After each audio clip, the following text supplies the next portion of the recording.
Climax എന്തൊക്കെ പറഞ്ഞാലും ഒരു രക്ഷയില്ല. പിന്നെ ദിലീപിനെ അപേക്ഷിച്ച് നോക്കുമ്പോൾ ഇതുവരെ ഇറങ്ങിയിട്ടുള്ള സിനിമ കുറച്ച് ഇതിന് ശേഷം ഇറങ്ങിയിട്ടുള്ള സിനിമയെ അപേക്ഷിച്ച് ദിലീപിൻ്റെ നല്ല അഭിനയമാണ്.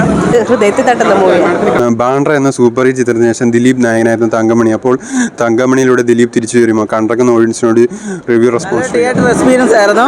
ദിലീപ് ഏട്ടൻ പൊളിച്ചിട്ടുണ്ട്. അത്യാവശ്യം മാസും കാര്യങ്ങളൊക്കെ ദിലീപ് ഏട്ടനുണ്ട്. പിന്നെ അത്യാവശ്യം ഇമോഷണലി പാക്ഡാണ്. കാരണം ഇൻ്റർവെല്ലിന് ശേഷം ഇമോഷണലി നമ്മൾ നന്നായിട്ട് ഇത് ചെയ്യുന്നുണ്ട്. ഇമോഷണലി കൊള്ളാം, നല്ല സൂപ്പർ പടം. നല്ല മൂവിയാണ്. ഒരു റിയൽ സ്റ്റോറിനെ ബേസ് ചെയ്തിട്ടുള്ള പടമാണല്ലോ. അതുകൊണ്ട് തന്നെ നമുക്ക് അന്ന് കാലത്തുള്ളവർ ഇത്രയൊക്കെ അനുഭവിച്ചിട്ടുണ്ടെന്ന് മനസ്സിലാക്കാൻ നമുക്ക് ഭയങ്കരമായിട്ട് ഹൃദയത്തിൽ തട്ടുന്ന മൂവിയാണ്. പിന്നെ ഇല്ലാണ്ട് ഉറപ്പായിട്ടും. കാരണം സ്ത്രീകളാണല്ലോ അന്നത്തെ കാലത്ത് നിസ്സഹായതയായിട്ട് നിൽക്കുന്നത്. അപ്പോൾ അവരെ കാണിക്കുമ്പോൾ നമുക്കത് നന്നായിട്ട് കണക്ട് ചെയ്യാൻ പറ്റുന്നൊരു പടം. നല്ല മൂവിയാണ്. നല്ല പടം, നല്ല സൂപ്പറായിട്ടുണ്ട്. ഇല്ല ഇമോഷണലി നല്ല ഇതായിട്ടുണ്ട്. നല്ല പടമാണ്. ദിലീപിന്റെ തിരിച്ചു വരവാണ്. നമ്മളാ പഴയ കഥ മോഡൽ റിയൽ ലൈഫ് ഇൻസിഡന്റ് ആയിട്ട് നമുക്ക് കാണുമ്പോൾ നമുക്ക് കണക്ട് ചെയ്യാൻ പറ്റുന്നുണ്ടോ? കണക്ട് ചെയ്യാൻ പറ്റുന്നുണ്ട്. കഥയൊക്കെ മനസ്സിലാവുന്നുണ്ട്. ഓവറോൾ കൊള്ളാം. ഒരു 90% ഓക്കെയാണ്. സൂപ്പറായിരുന്നു, നൈസായിരുന്നു. ലാസ്റ്റ് ക്ലൈമാക്സ് സൂപ്പർ, പൊളിച്ചു.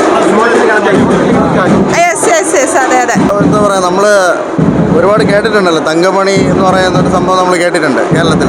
അപ്പോൾ അത് വളരെ മികച്ച രീതിയിൽ തന്നെ ചെയ്തു വെച്ചിട്ടുണ്ട്. ദിലീപേൻ്റെ പെർഫോമൻസ് ഒക്കെ നന്നായിട്ടുണ്ട്. പിന്നെ ഇൻ്റർവെല്ലോട് അടുക്കുമ്പോഴത്തേക്കാണ് ആ ഒരു എന്താ പറയുക തങ്കമണി സംഭവത്തോടെ ഒരു ഇൻസിഡൻസ്, ഒരു ട്രൂ ഇൻസിഡൻസ് കൊണ്ടുവരുന്നത്. എന്നാലും നന്നായിട്ടുണ്ട്, നല്ല പെർഫോമൻസ്. സൂപ്പർ പടം. യഥാർത്ഥ സംഭവം കിടിലായിട്ട് എടുത്തിരിക്കുന്നത്. അസീസ് നെടുമം കാണും, ദിലീപ് ഏട്ടനും കലക്കി. അത് മാത്രമേ ഈ സിനിമയെ കുറിച്ച് പറയാനുള്ളൂ. നല്ല സിനിമ, ഉഗ്രൻ സിനിമ. തങ്കമണിയാണ്. മേക്കിംഗ് ഒക്കെ നല്ലതാണ്, ഡയറക്ഷനൊക്കെ അടിപൊളിയാണ്. പക്ഷേ പ്രസന്റിലെ കുറേ സ്ക്രിപ്റ്റ്, കുറച്ച് പ്രസന്റിലെ സീനൊക്കെ കുറച്ചും കൂടെ നന്നാക്കായിരുന്നു. Overall average. സൂപ്പർ പടം, കാണാനുള്ള പടം. സൂപ്പർ, നല്ല പടം. ദിലീപിനെ ഇഷ്ടമാണ്. നല്ലതാ. ഫസ്റ്റ് ഹാഫ് ഇച്ചിരി ബോറായിരുന്നു. എന്നാലും സെക്കൻഡ് ഹാഫ് പക്കയാണ്. സിനിമാറ്റോഗ്രാഫി എടുത്ത് പറയാനുള്ളത് അതിൽ ഇച്ചിരി നല്ല ബെറ്റർ ആയിട്ടുള്ള സീൻസ് ഒക്കെ ഉണ്ട്. പിന്നെ ദിലീപിനെ അപേക്ഷിച്ച് നോക്കുമ്പോൾ ഇതുവരെ ഇറങ്ങിയിട്ടുള്ള സിനിമ കുറച്ച് ഇതിന് ശേഷം ഇറങ്ങിയിട്ടുള്ള സിനിമയെ അപേക്ഷിച്ച് ദിലീപിൻ്റെ നല്ല അഭിനയമാണ്. പിന്നെ എന്തുവാ എഡിറ്റിംഗ് ഒക്കെ കൊള്ളാണ്. BGM ഒക്കെ നൈസാണ്. Classic film.